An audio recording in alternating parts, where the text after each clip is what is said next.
새날을 여는 새벽 말씀 나눔입니다. 오늘은 2024년 3월 4일 월요일이고 말씀을 전하는 저는 강민 목사입니다. 오늘 우리가 함께 나눌 말씀은 로마서 7장 1절로부터 12절까지 말씀입니다.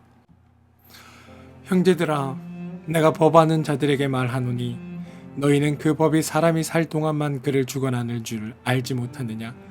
남편에 있는 여인이 그 남편 생전에는 법으로 그에게 매인받으나 만일 그 남편이 죽으면 남편의 법에서 벗어나느니라.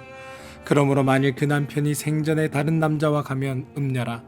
그러나 만일 남편이 죽으면 그 법에서 자유롭게 되나니 다른 남자에게 갈지라도 음녀가 되지 아니하느니라.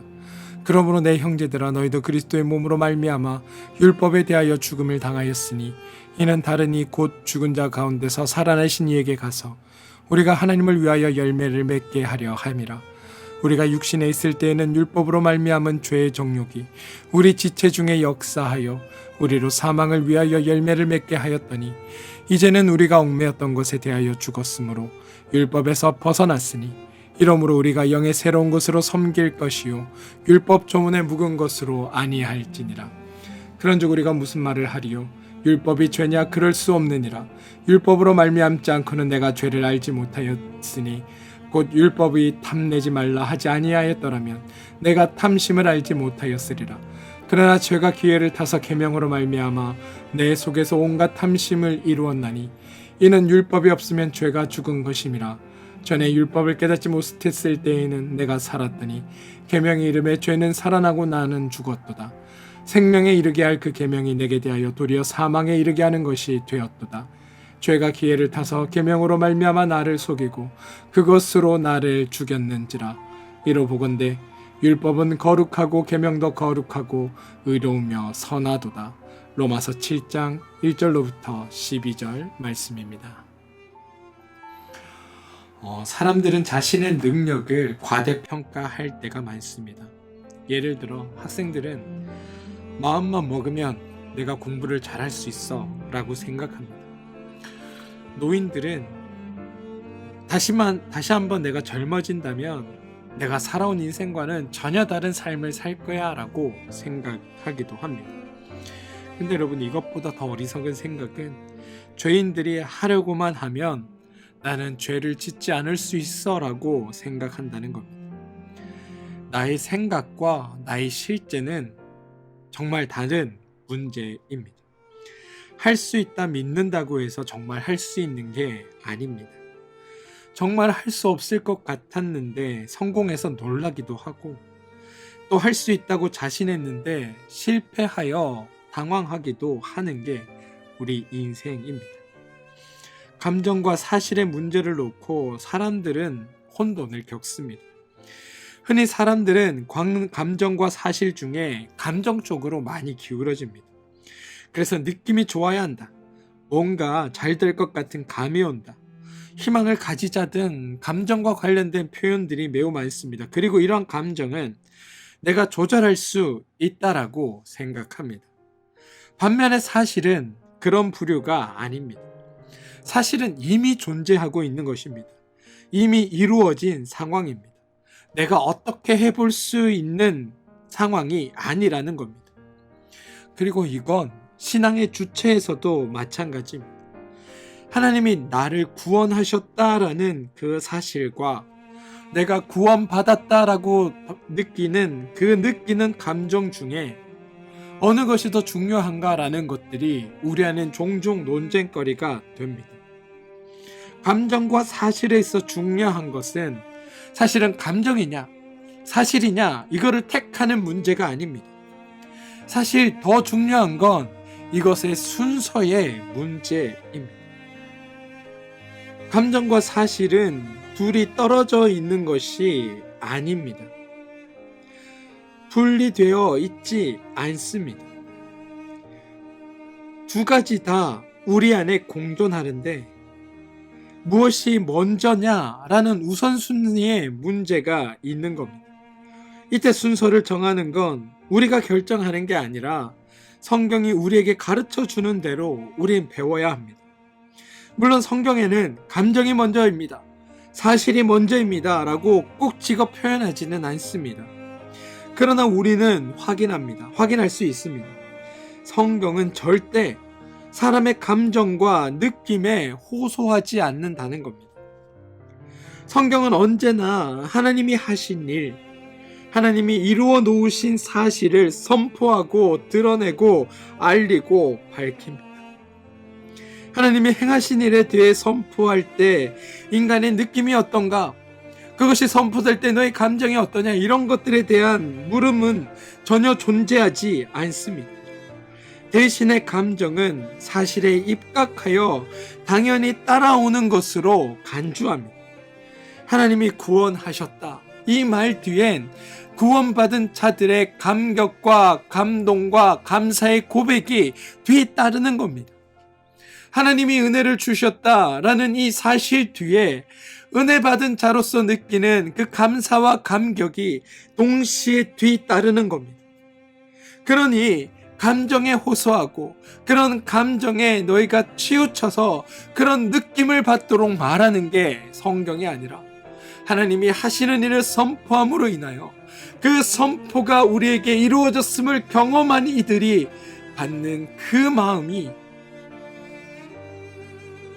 동시에 고백되는 것이 성경의 이야기, 하나님의 이야기, 감정과 사실을 다루는 성경의 방식이라는 것을 우리는 알아야 합니다.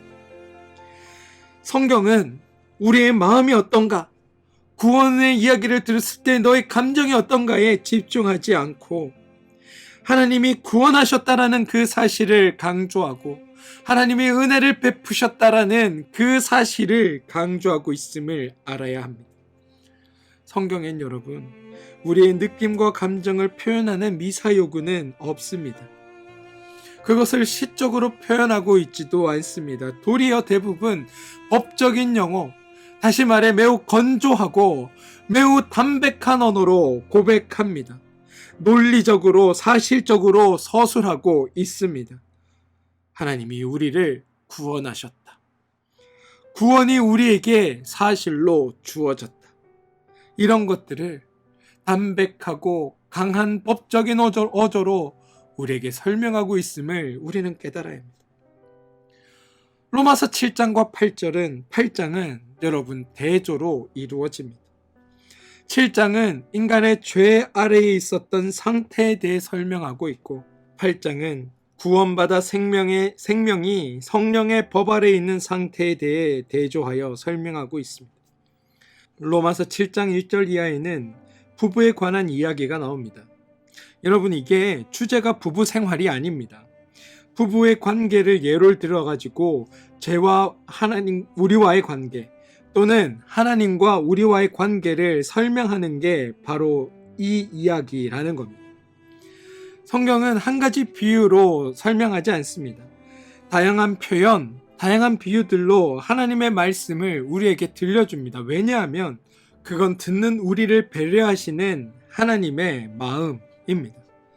또한 그렇기 때문에 다양한 비유를 우리 가운데 들려주시기 때문에 하나님을 바르게 이해하면 우리 삶의 다양한 관계와 상황에 적용할 수 있다는 뜻이기도 합니다. 오늘 본문은 그 중에서도 남편과 아내의 관계, 부부의 관계를 통해 하나님과 우리와의 관계, 죄와 우리와의 관계를 설명하고 있습니다. 남편은 아내에게 소속되어 있고 아내는 남편에게 소속되어 있습니다. 서로가 서로에게 소속되어 있기 때문에 서로에게 좋은 의미로 매여 있는 겁니다. 그리고 매여 있기에 서로를 벗어날 수 없습니다. 로마서 7장 1절로부터 3절을 보면 남편과 아내는 서로의 울타리 안에 존재합니다.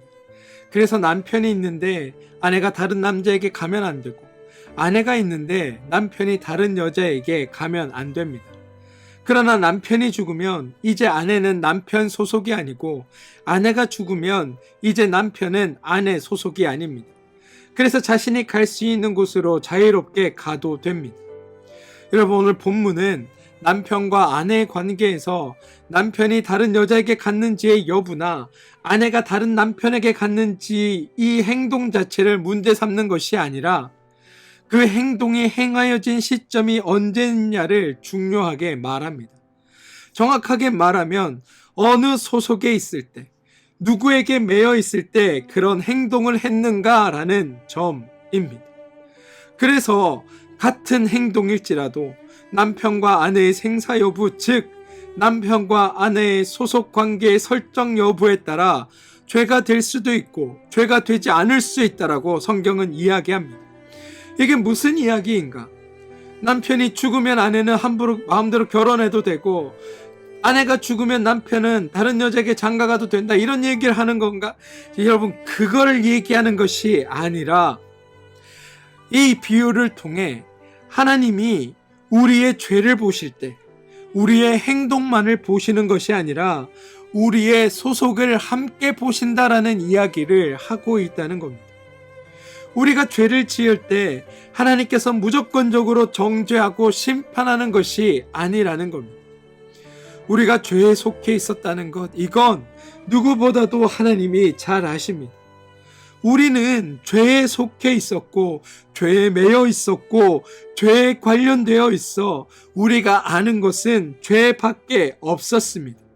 그래서 죄를 당연한 것으로 인식하였고 죄를 놓고 그것이 진리라고 생각하며 살았던 게 우리였습니다. 그런데 죄에 속해 있는 우리는 아무리 우리가 우리를 잘 살펴본다 하더라도 소용이 없습니다. 왜냐하면 이미 죄 안에 속해 있고 죄 안에 갇혀 있기 때문에 도무지 이 죄를 벗어날 방법을 알지 못하기 때문입니다. 그래서 죄 안에서 정의롭게 행동해도, 죄 안에서 바르게 행동해도 그건 죄라는 결론을 맺을 수밖에 없다는 겁니다. 그런데 하나님은 이러한 우리의 상태를 불쌍하게 여기셨습니다. 그리고 우리를 징계하거나 심판하지 않으시고 우리에게 은혜를 베풀어 주셔서 우리의 소속을 죄라는 것에서 하나님의 소속으로 바꾸어 주신 것, 이걸 은혜라고 하고, 이 과정을 부부와 남편과 아내의 이야기를 들어 설명하고 있다는 겁니다. 여러분, 죄에 소속된 사람의 삶은 반드시 죄의 결과가 따릅니다. 제 아무리 훌륭한 비전을 가지고 장밋빛 꿈을 가지고 황금빛 소망을 가지고 살아도 그 결과는 죄에서 한치도 벗어날 수 없는 게 죄에 속한 사람의 결과입니다. 죄에게 소속된 이상 그 사람에겐 오직 죄의 결과만 올 뿐입니다. 로마서 7장 5절, 우리가 육신에 있을 때 율법으로 말미암은 죄의 종욕이 우리 지체 중에 역사하여 우리로 사망을 위하여 열매를 맺게 하였더니라고 이야기합니다. 죄에 속하여 죄악된 행동을 하니 죄의 열매는 사망인 것입니다. 우리가 착각하는 것이 하나 있습니다.